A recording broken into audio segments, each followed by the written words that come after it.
think I've got my microphone on now. I forgot to actually plug it in, but there we go. I'm sure it is there, ready there now. So let me know if you're coming along and you are viewing and you can hear it. I do think that it is working. Let's have a look at the settings. Go on to audio and it's working. It says on there. Yeah, so hopefully it is. But let me know anyway. Hang on a second.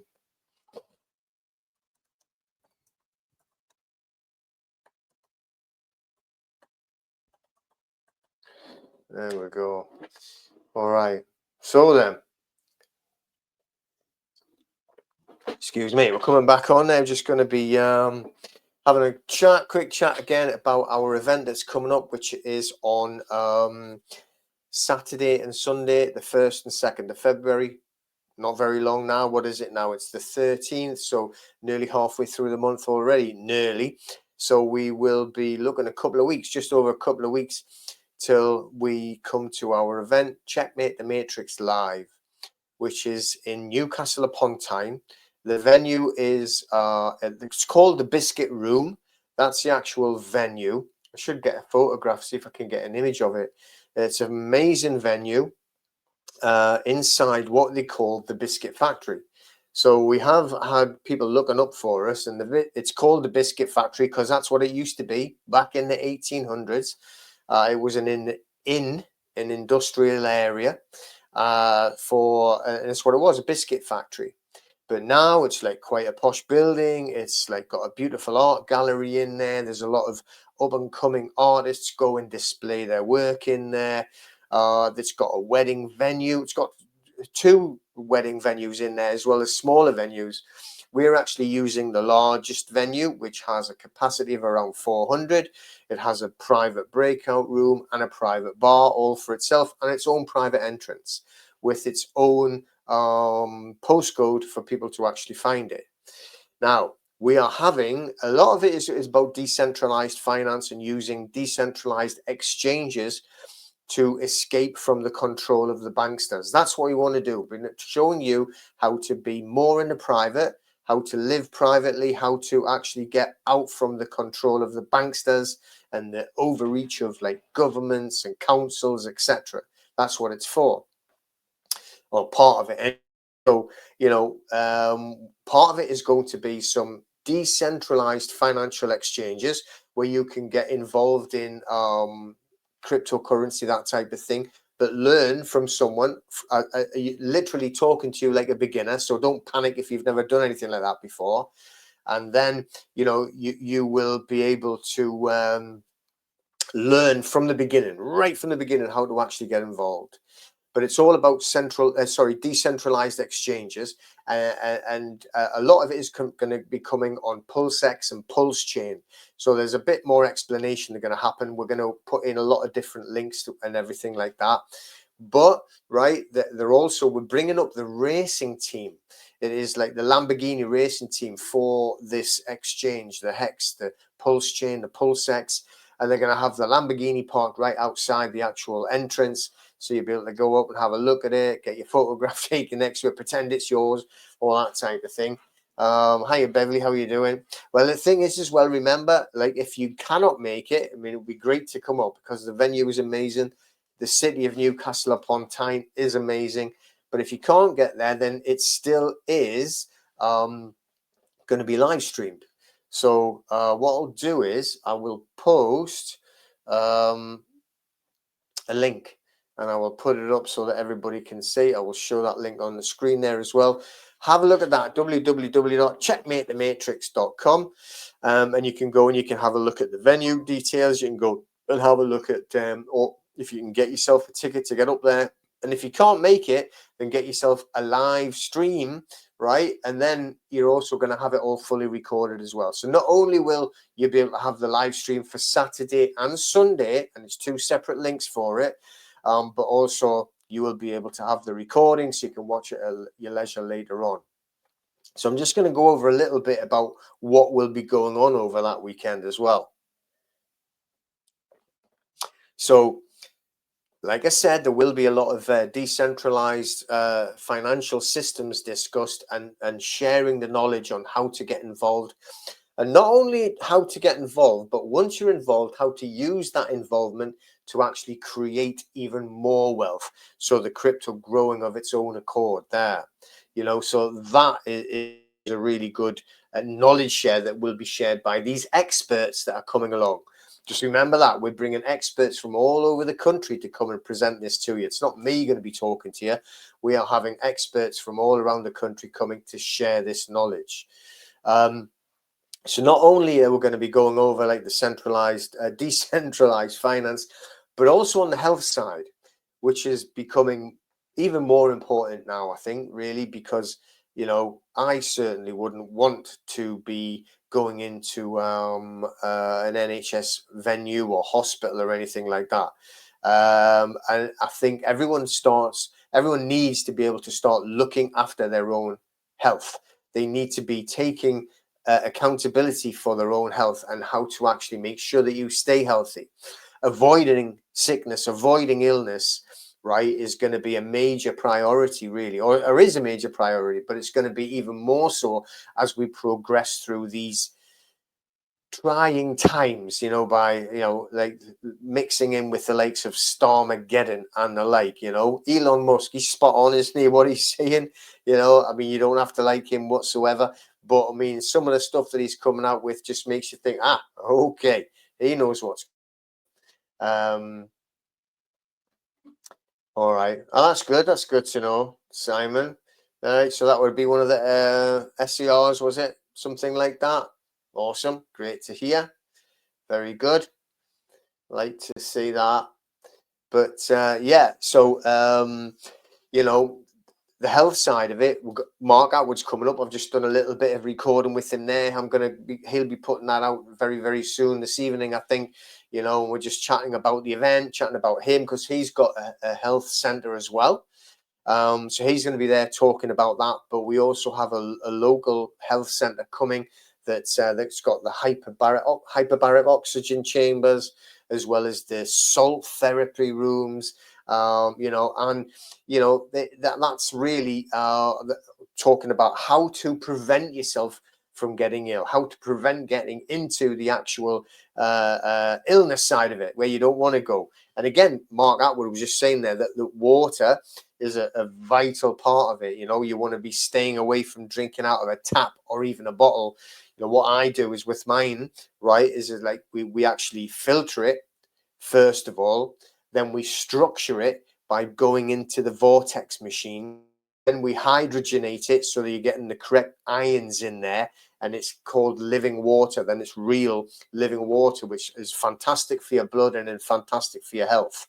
All right. So, water is a vital part of the actual health regime to prevent illness. All right. So, a lot of people say to me, like, well, how do you know, like, this works? How do you know that works as well? I'm not ill, am I?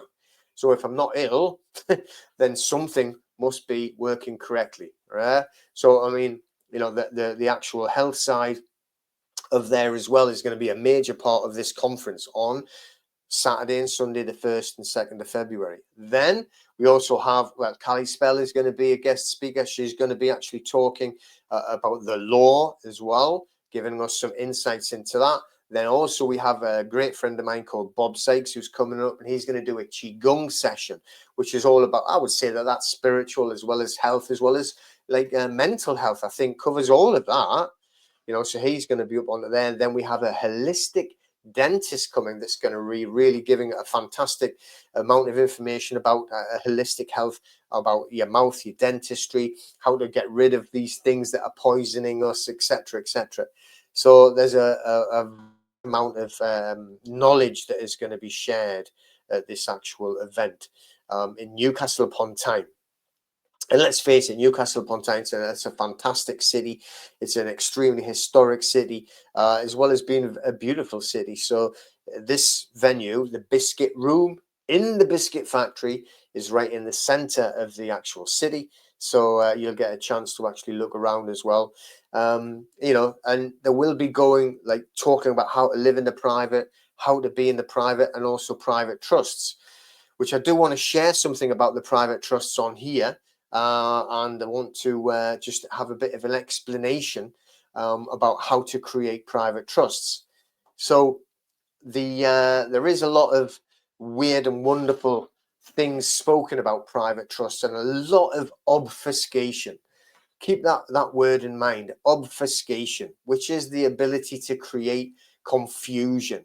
So, you know, they like to create confusion, these people, to muddy the waters so that people are scared of making a move, scared of taking a step forward and actually trying to look after themselves. Now, anybody and everybody can actually create their own trust documents. You do not need to be qualified in any kind of legal field. You do not need a legal qualification. You certainly don't need to use a barrister or a solicitor or a paralegal or anything like that, or any lawyer or anything that's tied to it. You can do it yourself as man or woman.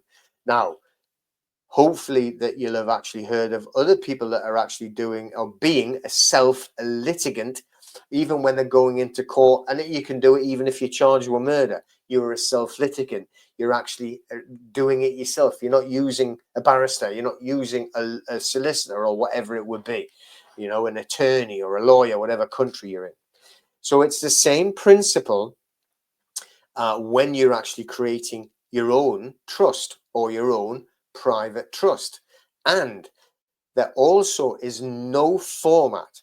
There is no set format when it comes to the wording or the structure or the design of a trust that you have to follow.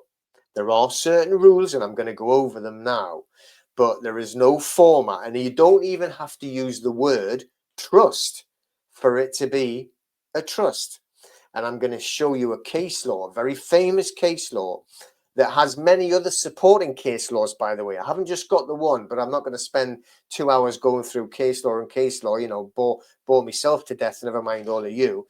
But I'm going to go over this very important one. I'm going to share it on the screen and I'm going to explain it and read it out. Now, basically, what it was a guy who was still married, but they had separated, right? That's going to cause some kind of conflict, isn't it, when things happen? The guy had an accident. I don't know if it was when he was married or when he was with his wife or after. I'm not sure. I can't remember that. We'll read it in a minute. But he got a payment for the injury, so a compensation. So he put it into this bank account with his new partner. So there he is with another woman. They're together. And he used to say things to her like, this money is as much yours as it is mine. It's just as much your money as it is mine, right? Now, what happened is later on, he died, obviously, passed. And the wife, who he was still married to, it wasn't even an ex, she applied to have that money or her share of that money. She said that that was hers because she was married to him. But the court found in favor of the new partner because the wording and the actions had created a trust. Just words, nothing written, no words saying trust, no format of how it was created. The words themselves, just him saying things in front of others that witnessed it, created a trust. That is how powerful the trust law is. English trust law and the rest of the world follow the English trust law. Equity comes under, or trust law comes under equities, and this is how it's created and established, and it's very powerful. So what I'll do is I'll share this case law with you and I'll read it out and I'll explain it as we go. Hopefully I've got it on there. I think I have. Let me just have a quick check. Yeah, there it is. And I've made the wording all nice and big, so fingers crossed. You know, we should, if I put it to there, right, and then I can share this screen, share screen, right, and let's see if I can find it. There we have. So this is the case law. It's called Paul versus Constance. So here we go. In the case of Paul versus Constance, clarifies two vital points of trust law. One is the certainty of intention. The ruling established that a trust can be validly created if the person declaring the trust clearly demonstrates an intention to hold the property for the benefit of another or others. In Paul v. Constance, the phrase, "the money is as much yours as mine," combined with the circumstances, was sufficient to establish this intention. The court focused on the actual words and behaviour of the parties to determine the intention rather than requiring formal language, exactly as I said. And that's what I had said, those words, wasn't it? The money is as much yours as mine, something along those lines, okay? No specific form is needed. Number two, no specific form is needed, all right? So you don't need to have it in any particular format. Just get rid of that for you. There we go. So the case also confirmed that a trust does not need a particular form or set of prescribed words to be valid. What matters is the substance over form, right? Take that in mind, okay? The substance over form. That is vitally important in equity, okay?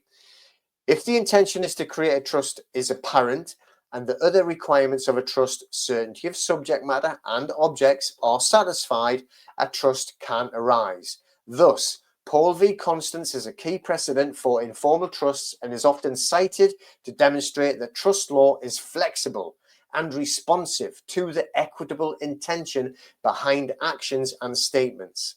Here is a detailed breakdown and analysis of Paul v. Constance, key precedent for no set format for a trust. Background of the case, the facts: Mr. Paul and Mrs. Constance were in a de facto relationship, though Mr. Paul was still legally married to the other woman. That's what I said. He was married, but they were separated. Now he was with another woman who was called Mrs. Constance. They opened a joint bank account into which Mr. Paul deposited personal injury compensation funds. I said he was injured and he got some compensation. Mr. Paul repeatedly told Mrs. Constance, "The money is as much yours as mine. The money is as much yours as mine." That's what I had said before, yes? So that's what he was stating all the time. When Mr. Paul passed away intestate, that means he didn't have a will, Mrs. Constance, that's the wife, right?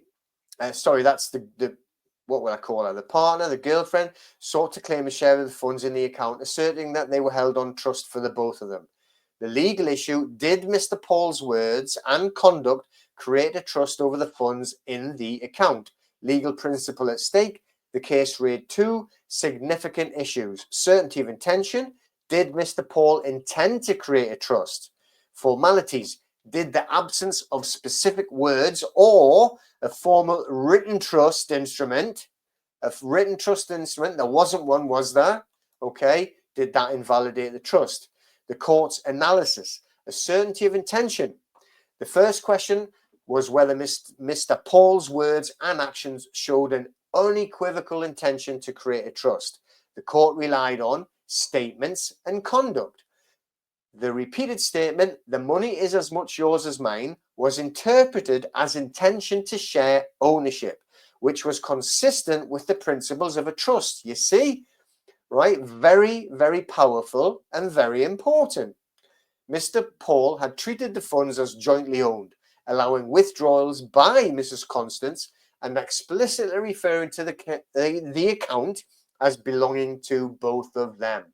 Objective interpretation: the court focused on the conduct and the content of the statements, emphasizing that the intention must be objectively clear, even if the parties were unaware of the technical legal concept of a trust.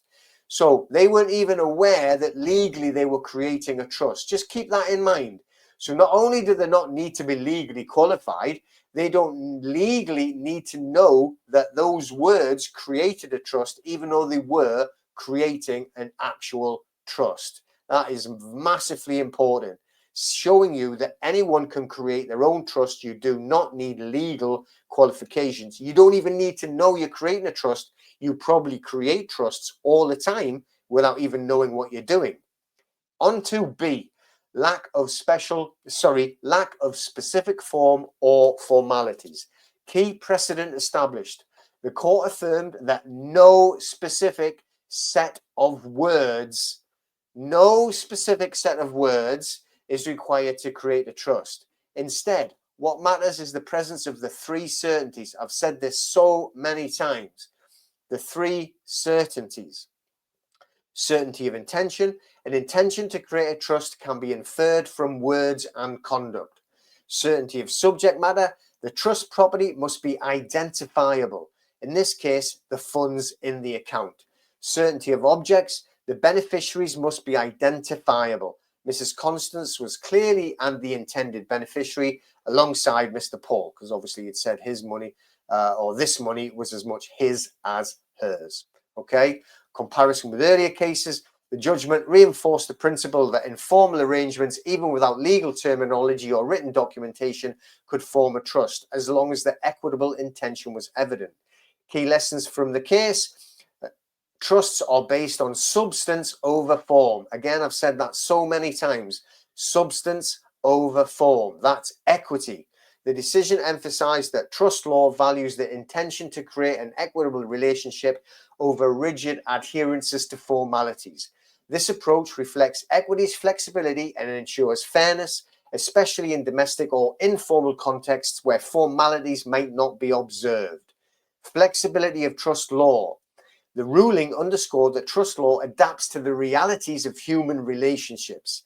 Mr. Paul's lack of legal knowledge and informal language did not prevent the court from recognizing a trust. This principle ensures that vulnerable parties, like Mrs. Constance, can benefit from equitable relief where justice demands it. Precedent for informal trusts. Precedent for informal trusts. The judgment set a precedent that trusts can arise even in non-commercial settings, as long as the circumstances and evidence support the intention to create a fiduciary relationship. This is especially relevant in domestic partnerships, informal financial arrangements, verbal agreements, and regarding shared property. Just get that off of there. Clear that away. All right, practical implications. For practitioners, the case highlights the importance of identifying intention and analyzing this. By the way, practitioners, they're talking about if you were a lawyer. Practitioners should be vigilant in assessing informal statements and actions that might give rise to trust obligations. Be careful what you say is what that means. For trust law, the case underscores equity's responsiveness to real-life context, balancing the need for flexibility with the requirement of legal certainty. It reinforces the idea that trust law is not confined to formal documents or explicit declarations. For individuals, that's for me and you, this case serves as a warning that informal statements or casual arrangements can have binding legal consequences. It encourages clarity and proper documentation in financial arrangements, especially in non-commercial contexts. So be careful what you say is what that means. Broader influence and later applications. The principles established in Paul v. Constance have been applied and extended in later cases, emphasizing its significance as a foundational precedent. This is a foundational precedent. This is what I'm using in all of my cases, right? Courts frequently cite it in disputes. Oh, there you go. Courts frequently cite it in disputes. I mean, I'm not in disputes. I don't do that. I don't mean cases like as in I don't go to court. I'm just like when I actually talk like I am today. Verbal agreements related to shared finances or property, informal trust declarations in family or domestic contexts. It serves as a cornerstone in modern trust law for situations where a formal trust instrument is absent. So you don't need that. You don't even need it written down, although I would recommend you did. Intention is derived from conduct rather than explicit legal language. You don't need legal language. All right. Conclusion. The decision in Paul v. Constance illustrates the equitable flexibility inherent in trust law, ensuring fairness by focusing on the intention behind actions rather than the presence of formalities. It confirms substance over form. That is equity, substance over form. Trusts can be created informally. Trusts can be created informally, okay, if the requisite intention is evident. So you obviously have to intend it. Practical equity. Trust law responds to the realities of human relationships and ensures justice where rigid formalities might otherwise fail. This case is a pivotal precedent for the principle that no set format is needed for a trust to be valid. No set format is needed for a trust to be valid, provided that the intention, subject matter, and objects are sufficiently certain. That is the three certainties. Hang on. I'll get rid of this. I'll stop sharing this. Stop sharing. Get rid of that and come back in. Okay. All right. So there you have it. Talking about trusts, and obviously at the event, checkmatethematrix.com. Go to there. All right. I'll put that back up again there. So well, at the event, there will be someone who's going to be discussing trust on how to create it. You can do it yourself. There's going to be a lot of information getting shared out on there, but that there just is the backbone of equity. There, that if you are trying to create your own trust, not only do you not have to have it written down, your words will create a trust. So be careful what you say. His words, right, Mr. Paul, his words of "this money is as much yours as mine," that created a trust with that Mrs. Constance, who was his new partner, and it kept the wife, who he was still married, legally married to, kept her out of the trust, so she couldn't actually take the what do you call it? Take the money from Mrs. Constance. So that is, you know, a really important aspect to actually see. So, you know, I'm not saying, I'm not giving anyone advice. As I say, I'm not legally qualified. Don't give legal advice. Couldn't care less. But we have to make sure that the information is out there so you can do what you want. So there, point blank, your words can create a trust. There is no formality. There is no set format for it to be trust. There just doesn't exist. All right. You don't even need to use the word. However, right, that I would recommend you have something written down rather than nothing. That's not what anybody is saying, by the way. Just you have to follow the case law. And on that case law, it is very specific and used by equitable courts, Chancery Division in the High Court, right? That case law shows you how a trust is created informally. You do not need to use specific words. And as long as you're having the three intentions, the intention, the three certainties, the certainty of intention. Did you really mean to do it? Were you saying that money is as much yours as mine? Yeah, you were definitely saying that, right? The certainty of subject matter. What is it? Is it the money? Is it the house? Something that you've created. And obviously that's where you should have it written down, because if you write that down, right, then that's definitely showing you that, you know, that was something you wanted to be as subject matter. All right. And then the last one is like the certainty of objects, which is a weird word, but what it means is the beneficiaries. Can you identify who the beneficiary was? Yes, if it's written down, especially, or like as in this case, they were actually saying it, right? This money is as much yours. And there was witnesses that were there when he was saying that, by the way. It wasn't just like the one occasion, you know?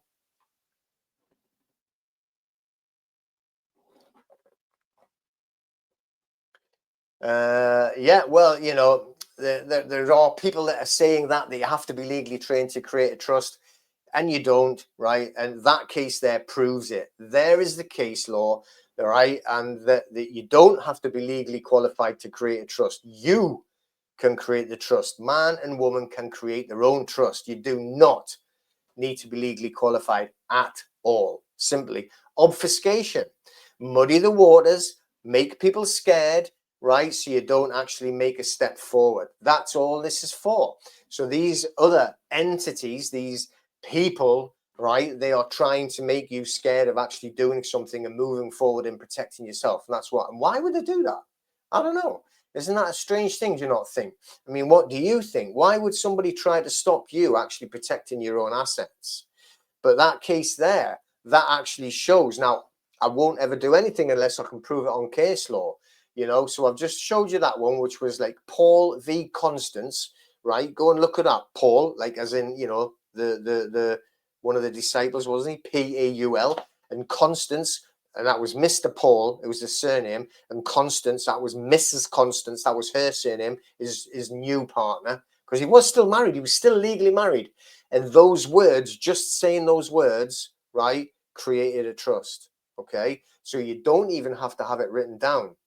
Now, the hang on a second, let me have a look. Now I'm just going to go over the certainties as well, because I think that it's really important that you actually know the actual certainties. And one of my favorite case laws for the certainties, and not only that, but for subject matter, is the London Wine Company. So if you're going to have a look at that, the London Wine Company, they lost their case, right?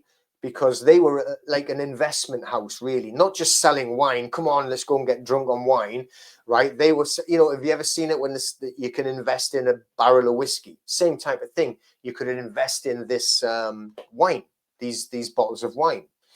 So what they did, right? They actually went into liquidation. This London Wine Company Limited.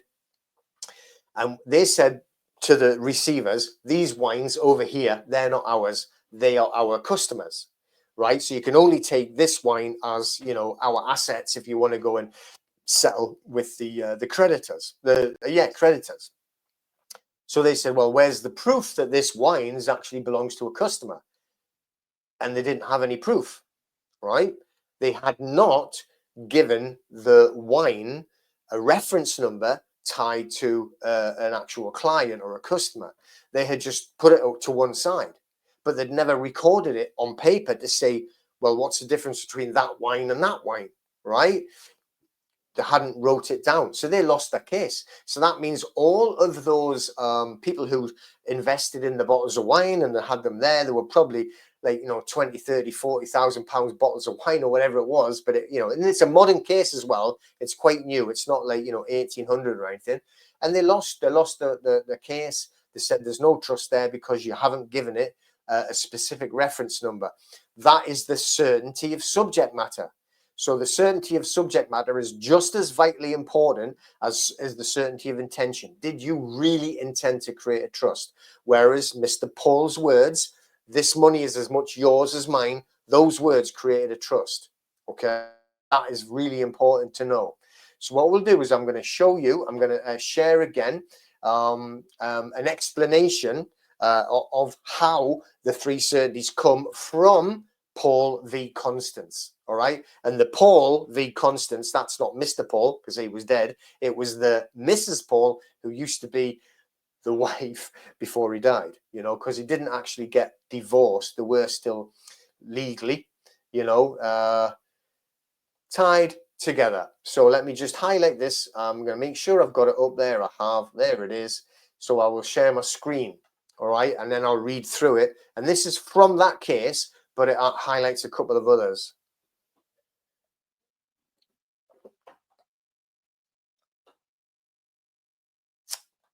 Okay, yeah, okay, well, I'm glad that you're enjoying them.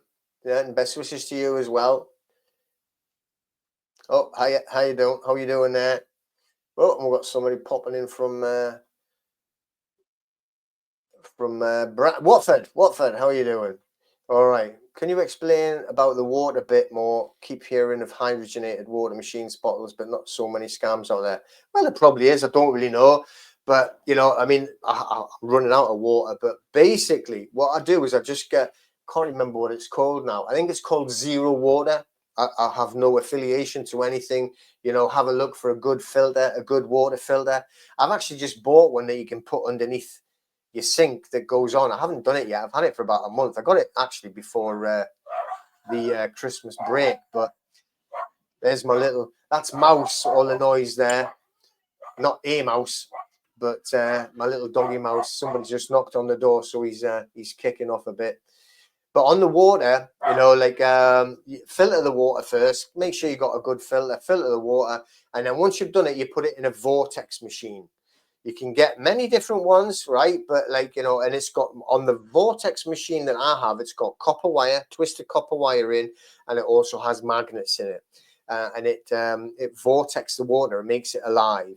Then we put it in a hydrogenator and it hydrogenates, fills the water full of oxygen and the correct ions, negative ions. So when you actually drink that, it can actually have a much better effect on your blood. So your blood flows much clearer, and whereas your blood cells are meant to bounce off each other, and I've seen this on a live demonstration. where they showed the blood. They took a blood sample, and all the cells were stuck together, very stagnant. And then they had some of this water that there was live living water that they'd done it in front of us. They put it in the vortex machine, spun it around, then they put it in the hydrogenator, and they filled it full of like the bubbles and the oxygen. She just drank a little bit. It was maybe about like that much that she drank. Thirsty myself.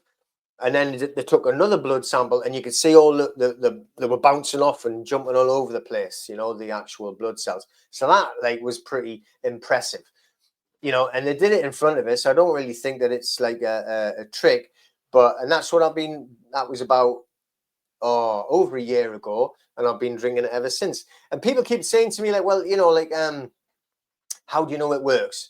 Well, I mean, the whole thing is about preventing yourself from getting sick.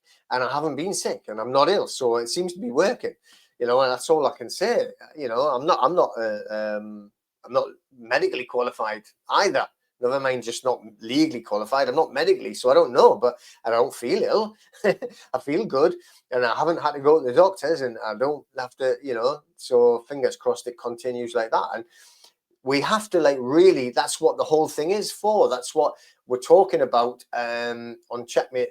The Matrix, the actual show live, because not only that they were going to be showing health, how to actually start taking accountability for your own health, looking after yourself, all right, for your own health. You don't want to be going to hospitals. You don't want to be going to doctors. You want to be looking after yourself and preventing, okay? Where here, the human spirit and the human body and mind is so powerful. So we need to start to learn how to use it. So there's going to be a lot of health talks being presented, and it will be live streamed as well. So like, if you can't make it, I know it's a long way for some people, but live stream it, pay for the live stream, get it in there, donate for it, and then you've got the recording of it as well, so you can actually watch the recording, you know, for as long as that's needed. So, you know, there we go. Take that off there. So, all right. So hopefully that explains a little bit more. I'm not an expert on it, by the way. I just watched the demonstration. I've bought the machines. You can get them on anywhere, like, you know, lots of different places, I think, nowadays. And then you can be drinking the water. You definitely don't want to drink it. I mean, we can smell the difference even from just that in the filter, you know. So we filter the water. The smell is terrible, you know. But bottled water apparently is just as bad. And we have a tester. We actually have a little machine that tests the like, what would you call it? Well, definitely the pollution in the water, and it shows you, and it's disgusting, you know. So, you know, once you've actually put it through the filter, it shows you how different it is from tap water. It's vile. Fingers crossed that covers that little bit for you. So what we're going to do now, we're going to go on and sort of like explain a little bit more about the trusts, how you can create them. Being a private man or woman, you don't need to be legally qualified. I've just showed you Paul v. Constance, where they didn't like even write anything down, and that's told them that they had a trust, that it was a valid trust in place. So where is my, let's present share screen again. Where did it go? There it is there. Okay. So this is coming from that case law, Paul v. Constance, that I've showed you. And you can easily check that up, by the way. So we're just told trusts as private law arrangements. Trusts arise from the equitable jurisdiction of law, which recognizes the division of legal and equitable ownership of property. They are not inherently statutory unless explicitly defined as such, e.g. statutory trusts, but originate from principles of private law at their core. Equity governs trust creation. Equity requires only the essential elements of a trust are satisfied, irrespective of whether the creator, and sometimes they'll call them the settler, is legally qualified. They don't have to be.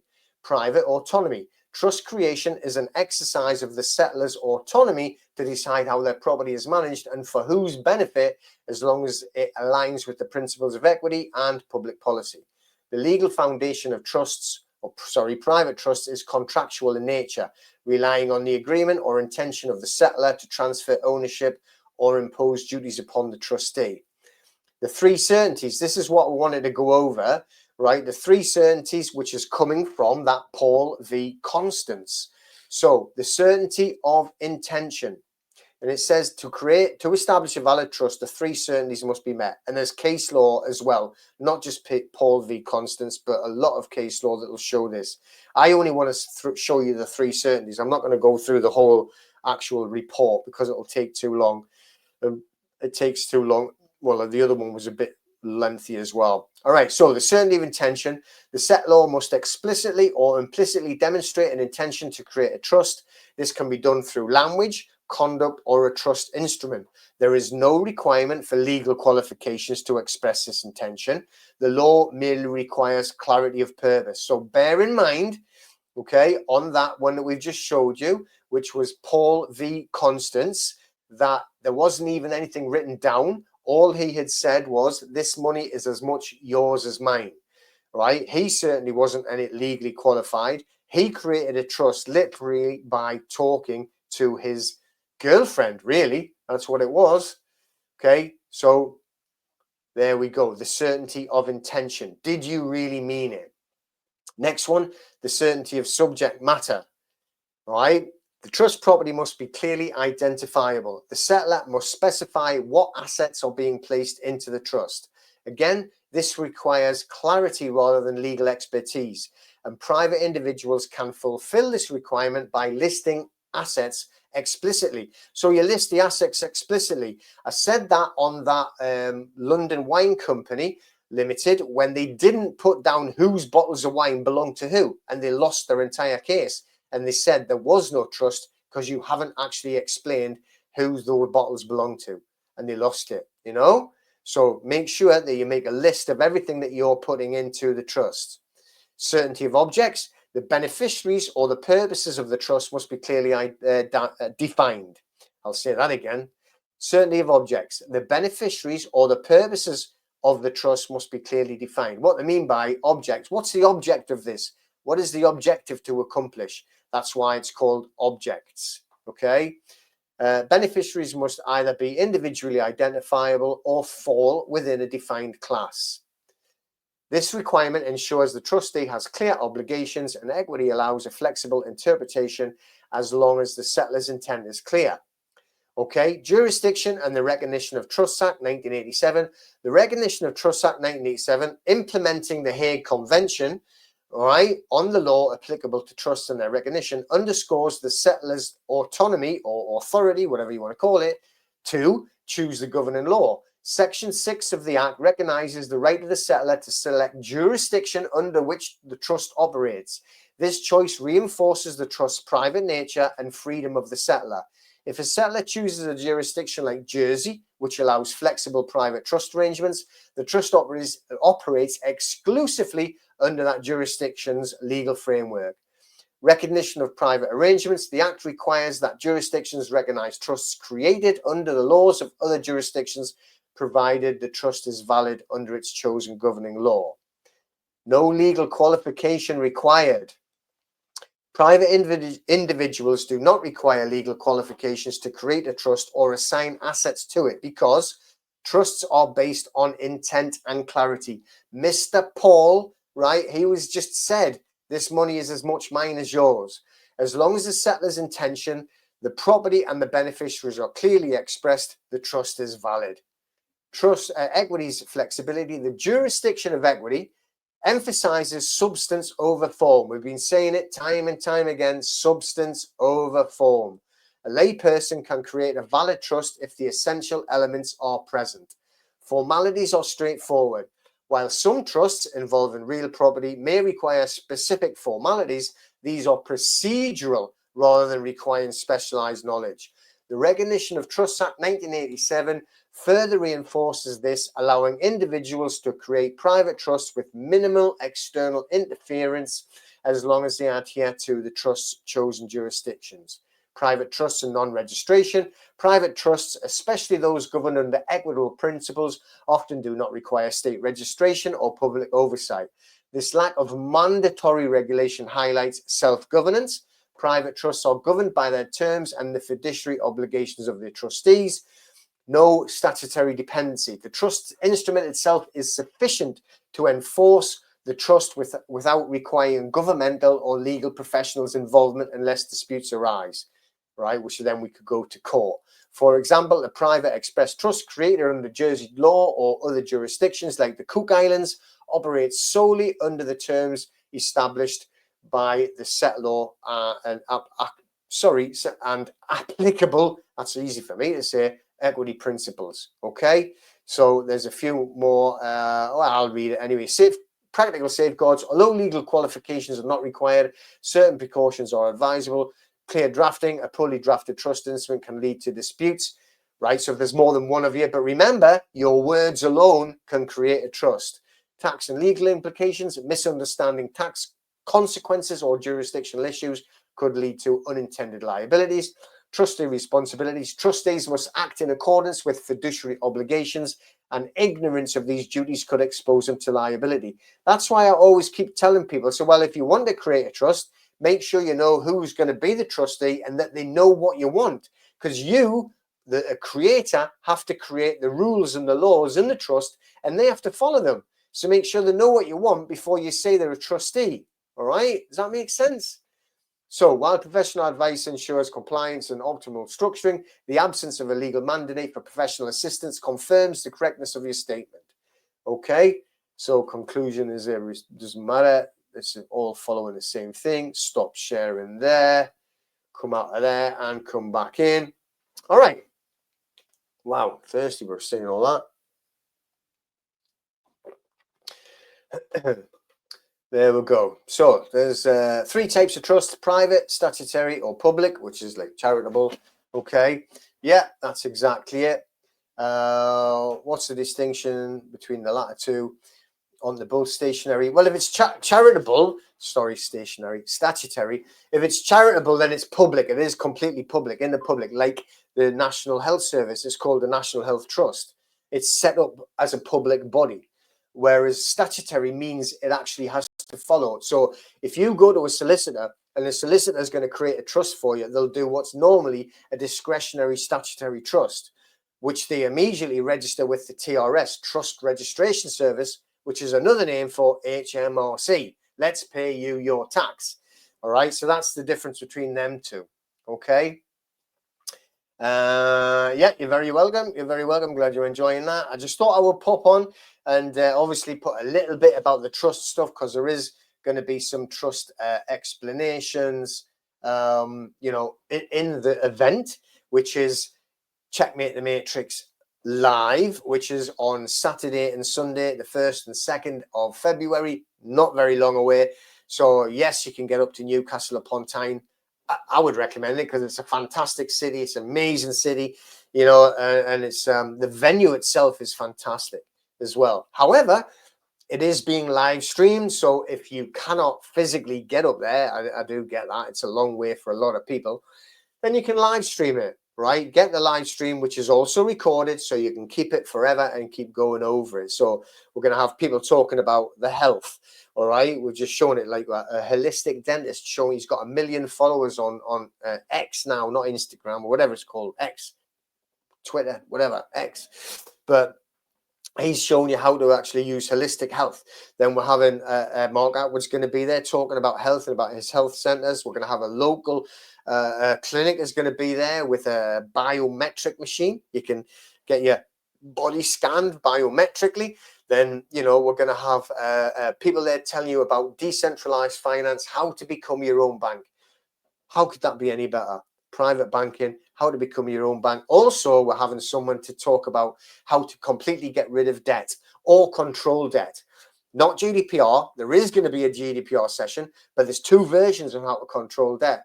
One of them is by a guy who runs a company called Financial Self-Defense. He's going to be there. Stephen, he's running a session, and we're running a session as well on GDPR. So you're going to get both sides of the coin, right? Let me look at that. So a private trust would be best to use to put away assets. Example, property for your kids. Well, yeah, exactly. And your kids would be the beneficiaries. Yeah. So you would create, and you can create what we call you know, not only is it private, but it would be like a non-settlor, we'll call it. Some people call it non-grantor, but a non-grantor complex, non-statutory, spendthrift complex trust. So that there itself takes everything away, and you can put that into an offshore jurisdiction as well, and it protects it even more. So you can put it into certain jurisdictions that would protect it more than others. So yeah, and then you can assign the assets.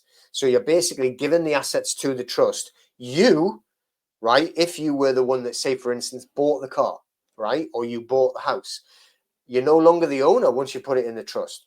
It's not yours anymore. And when it being like a non-grantor or a non-settlor trust, it means you can never, because it's irrevocable. So once you've created that trust, you can't say, oh, change your mind, give me it back. The kids don't get nothing.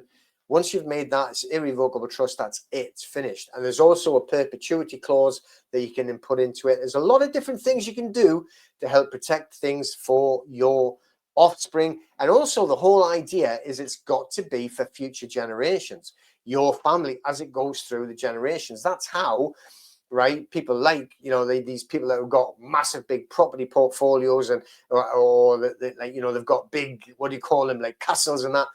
Well, you know, if they weren't in trust, then generally they've been taken over by the National Trust or the English Heritage or something like that, because they hadn't created the trust to keep it in the family properly, and taxes killed them, you see. Well, there's many different like templates and stuff like that for when drafting private trusts, you know, without an attorney or a legal. Yeah, there's many, and in fact you can actually create them yourself. I wouldn't recommend doing it unless you've got a specific AI to do it. I wouldn't do it on any AI or GPT, Chat GPT, because you know it can give up with the wrong information, you know, and it can, unless you've got one created specifically from scratch that would do it for you, you know. But there you go. Okay, but yeah, I mean, you can get templates. I mean, and we will be having templates like at the event, and there will also be like on our, we've got a private members group, and on the private members group you can learn all about what I'm talking about here, and how to actually create them yourself, and how to be lawful and legal. It is, because it is both. It's legal and lawful. We're not doing anything that's like illegal or against the law or anything like that. Anyway, what is this?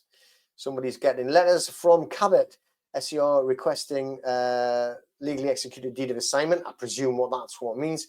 Do you have a contact that may be able to advise, help draft, and meet the requirements to make a representation? Why would you need that? It's like, I'm not really sure what that means. So what's that got to do with Cabot? Seems there's two different things there. Is that, do you mean like so that you can, I actually have, if let's just say that RCJ means that oh well, you know, you've put it in the Royal Court of Jersey. I do have, yes, a format of actually to do that. Yeah, two separate matters. Sorry, I was thinking, what's like Cabot got to do with that? Right, no worries. Okay, so you got a letter from Cabot today anyway. So they're requesting. So are you gonna? Oh, you're gonna send an SCR to Cabot to request the legally executed deed of assignment. Got you. And yes, I do have a template and a format to actually make a representation to the RCJ as well. Got you. Clear it up.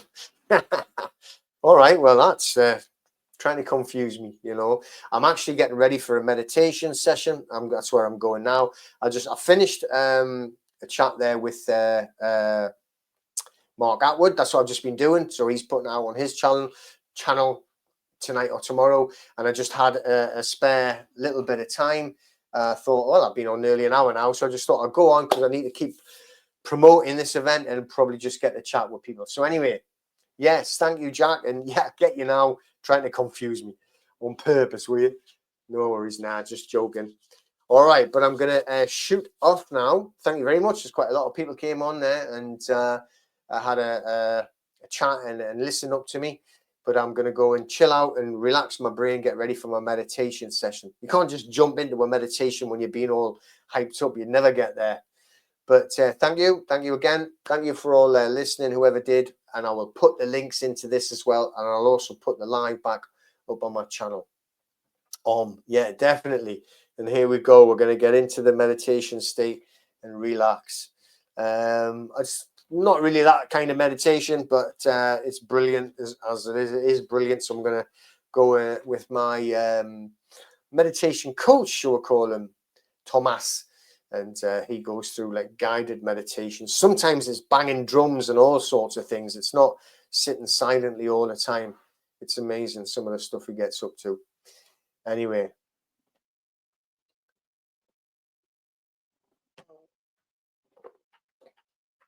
what does that say?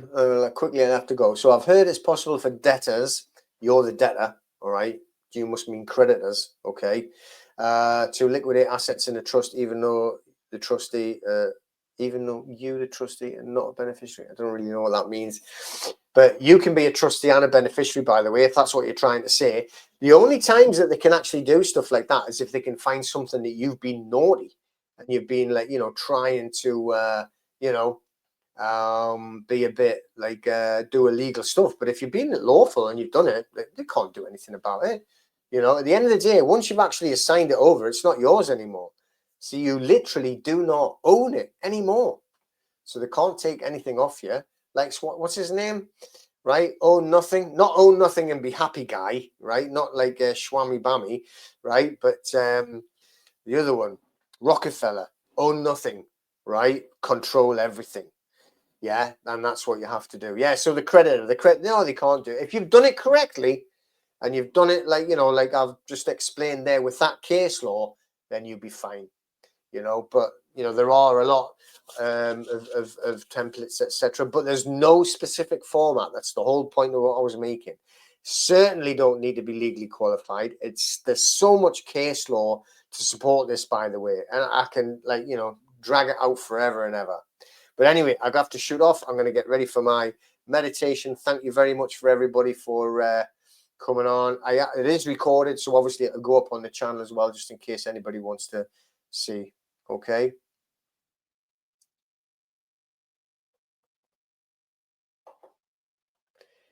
So what that says, when you owe a supposed debt student loan company, do we recontract when we update it? No. You don't recontract. It's not. I don't agree with that. But when you actually, what you're doing, there's a difference between acknowledging, or do you agree you owe it, or are you paying towards it? That's a massive difference. I don't agree with that at all. But anyway, all right, I am off. Okay, and the same to you. Have a great day. We will see you later.